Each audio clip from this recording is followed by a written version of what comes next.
So my dear friends and professionalist I am Uday Singh advocates. ಇವತ್ತು ನಾನು ಇನ್ನೊಂದು ವಿಷಯವಂತ ಇಟ್ಕೊಂಡು ನಿಮ್ಮ ಮುಂದೆ ಬಂದಿದ್ದೀನಿ. ಇವತ್ತು ನಾನು ಆಯ್ಕೆ ಮಾಡ್ಕೊಂಡಿರ್ತಕ್ಕಂಥ ವಿಷಯ ಅಂತಂದ್ರೆ ಬೌದ್ಧಿಕ ವಿಭಜನೆ ಅಸಾಧ್ಯ ಅಂತೇಳಿ ಕಂಡು ಬಂದಂತ ಸಂದರ್ಭದಲ್ಲಿ ಅನುಸರಿಸಬೇಕಾದ ಕ್ರಮಗಳನ್ನು ಪ್ರಾಥಮಿಕ ಡಿಗ್ರಿಯಲ್ಲಿ ಹೇಳಿದಂತ ಸಂದರ್ಭದಲ್ಲಿ ಯಾವುದೇ ವಿಧವಾದಂತ FDP ಹಾಕಿಕೊಳ್ಳತಕ್ಕಂಥದ್ದು ಅಥವಾ FDP ಅರ್ಜಿ ಹಾಕಿಕೊಳ್ಳತಕ್ಕಂಥದ್ದು ಅಗತ್ಯವಿಲ್ಲ ಅಂತೇಳಿ ಸರ್ವೋಚ್ಚ ನ್ಯಾಯಾಲಯ ಹೇಳಿದೆ. ಸುಪ್ರೀಂ ಕೋರ್ಟ್ ಹೇಳಿರ್ತಕ್ಕಂಥದ್ದು ನಾವಿಲ್ಲಿ ನೋಡ್ತಾ ಇದ್ದೀವಿ. ಅದು ವಿಶೇಷವಾಗಿ ಮೇ 19, 2026ರಲ್ಲಿ ಈ ಒಂದು ತೀರ್ಪನ್ನು ಸರ್ವೋಚ್ಚ ನ್ಯಾಯಾಲಯ ಹೇಳಿದೆ.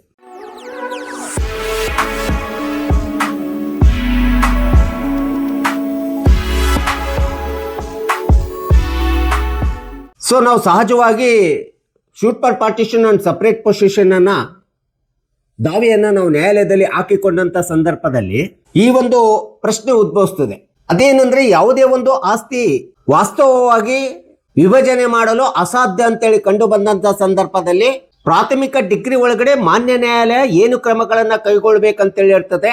ಆ ಒಂದು ಕ್ರಮಗಳನ್ನ ಕೈಗೊಂಡ್ಬಿಟ್ಟು ಆಸ್ತಿಯನ್ನ ಮಾರಾಟ ಮಾಡಬಹುದು ಅಥವಾ ಹರಾಜಿಗೆ ಹಾಕ್ಬಿಟ್ಟು ಪ್ರಿಲಿಮಿನರಿ ಡಿಗ್ರಿಯನ್ನ ಪ್ರಾಥಮಿಕ ನಿರ್ಣಯವನ್ನ ಜಾರಿಗೊಳಿಸಬೇಕೆಂಬತಕ್ಕಂಥ ಅಂಶವನ್ನು ಸರ್ವೋಚ್ಚ ನ್ಯಾಯಾಲಯ ಹೇಳಿದೆ.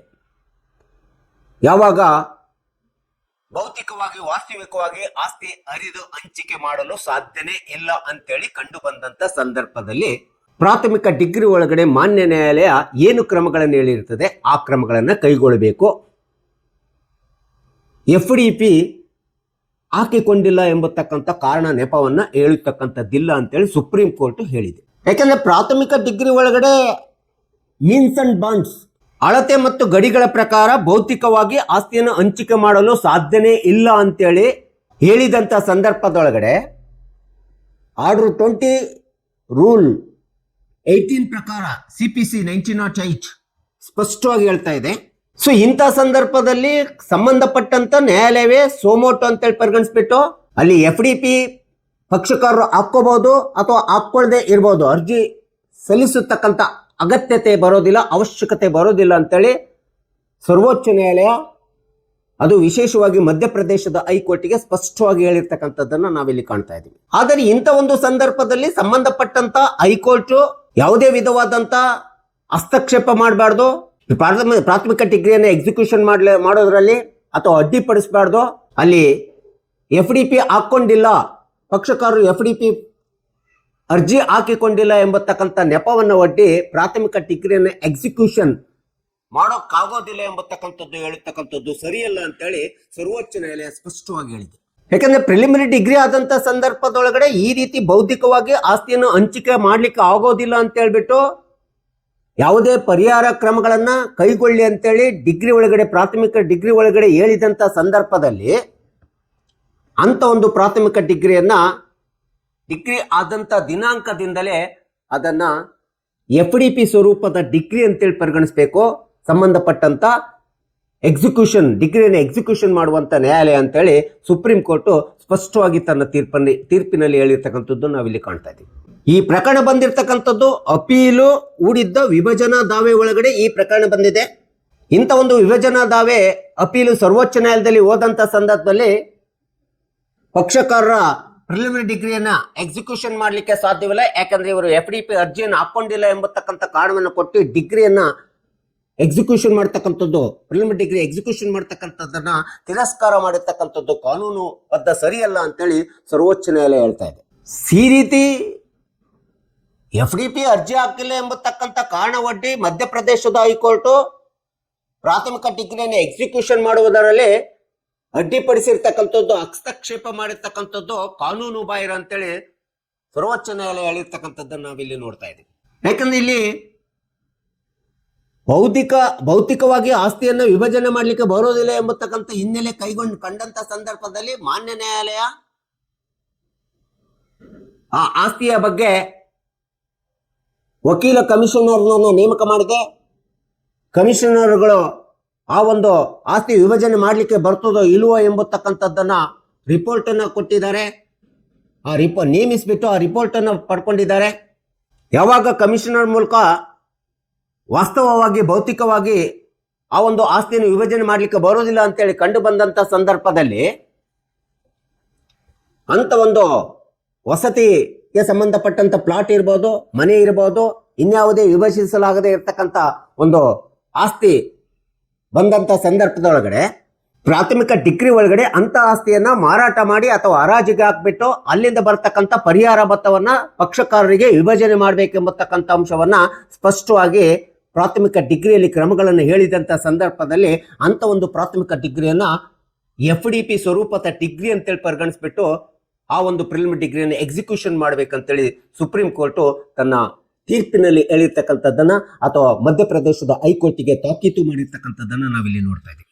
ಸೊ ಸುಪ್ರೀಂ ಕೋರ್ಟಿನ ಒಂದು ಮಾರ್ಗದರ್ಶನ ಏನಂತಂದ್ರೆ, ಈ ಒಂದು ಪ್ರಕರಣದೊಳಗಡೆ ಯಾವಾಗ ಮಾನ್ಯ ನ್ಯಾಯಾಲಯ ಪ್ರಿಲಿಮಿನರಿ ಡಿಗ್ರಿ ಒಳಗಡೆ ವಕೀಲ ಕಮಿಷನರ್ ಅನ್ನ ನೇಮಿಸಿಬಿಟ್ಟು ಆ ಕಮಿಷನರ್ ಮೂಲಕ ವರದಿಯನ್ನು ತೆಗೆದುಕೊಂಡ್ಬಿಟ್ಟು ಆ ವರದಿ ಪ್ರಕಾರ ಭೌತಿಕವಾದಿ ಯಾವುದೇ ವಿಧವಾದಂತ ಆಸ್ತಿಯನ್ನ, ಅದು ಪ್ಲಾಟ್ ಇರ್ಬೋದು, ಮನೆ ಇರ್ಬೋದು, ಹಂಚಿಕೆ ಮಾಡಲು ಸಾಧ್ಯವಿಲ್ಲ ಅಂತೇಳಿ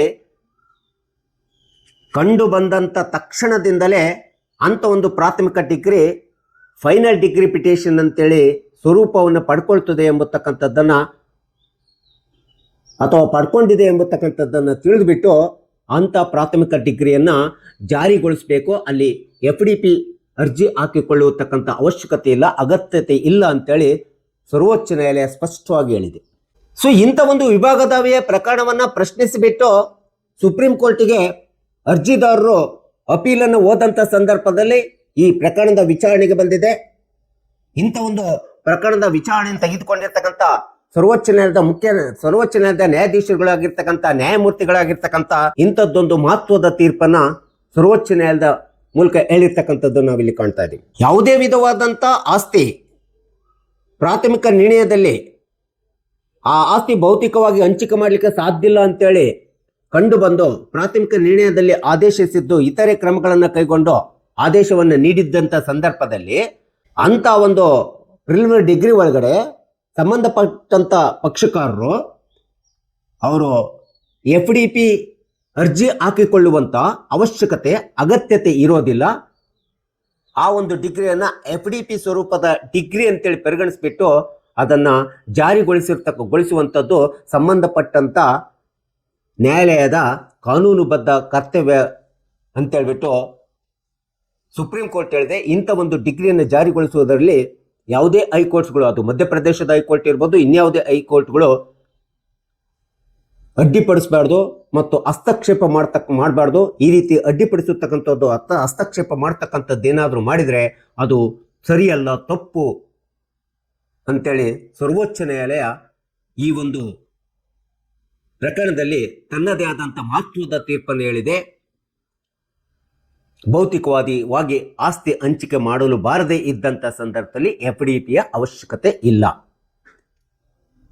ಹೀಗಾಗಿ ಪಕ್ಷಕಾರರು, ಸಾರ್ವಜನಿಕರು ಇದನ್ನ ಎಲ್ಲ ತಿಳ್ಕೊಂಡ್ಬಿಟ್ಟು ಅಥವಾ ತಿಳ್ಕೊಳ್ಳಿ ಎಂಬತಕ್ಕಂಥ ಹಿನ್ನೆಲೆಯನ್ನು ಇಟ್ಕೊಂಡು ನಾನು ಈ ವಿಡಿಯೋನ ಹೇಳಿದ್ದೀನಿ. ದಯವಿಟ್ಟು ಈ ವಿಡಿಯೋ ಇಷ್ಟ ಆಗಿದ್ರೆ ಶೇರ್ ಮಾಡಿ ಮತ್ತು ಈ ಪ್ರಕರಣದ ಒಂದು ಪ್ರಕರಣ ಯಾರ ಮಧ್ಯೆ ನಡೆದಿದೆ ಅಂತಂದ್ರೆ ಜಿನಿಫರ್ ಮ್ಯಾಸಸ್ ವರ್ಸಸ್ ಲಿಯೋನಾರ್ಡೋ ಜಿ, ಮಧ್ಯಪ್ರದೇಶದ ಹೈಕೋರ್ಟ್ನಲ್ಲಿ ಈ ವ್ಯಾಜ್ಯ ಪಕ್ಷಕಾರರಲ್ಲಿ ನಡೆದಿತ್ತು. ಈ ಒಂದು ವ್ಯಾಜ್ಯವನ್ನು ತೆಗೆದುಕೊಂಡು ಅಪೀಲು ಸುಪ್ರೀಂ ಕೋರ್ಟಿಗೆ ಹೋದಂಥ ಸಂದರ್ಭದಲ್ಲಿ ಶೂಟ್ ಫಾರ್ ಪಾರ್ಟಿಷನ್ ಸಪರೇಟ್ ದಾವೆ ಒಳಗಡೆ ಈ ಒಂದು ತೀರ್ಪನ್ನು ಸರ್ವೋಚ್ಚ ನ್ಯಾಯಾಲಯ SVN ಪಟ್ಟಿ ಎಂಬತಕ್ಕಂಥ ನ್ಯಾಯಾಧೀಶರು ಹೇಳಿರ್ತಕ್ಕಂಥದ್ದನ್ನು ನಾವಿಲ್ಲಿ ನೋಡ್ತಾ ಇದ್ದೀವಿ. ಸೊ ಹೀಗಾಗಿ ಈ ಒಂದು ವಿಡಿಯೋ ಮೂಲಕ ನಾನು ಈ ಪ್ರಕರಣವನ್ನು ನಿಮ್ಮ ಮುಂದೆ ಇಟ್ಟಿದ್ದೇನೆ.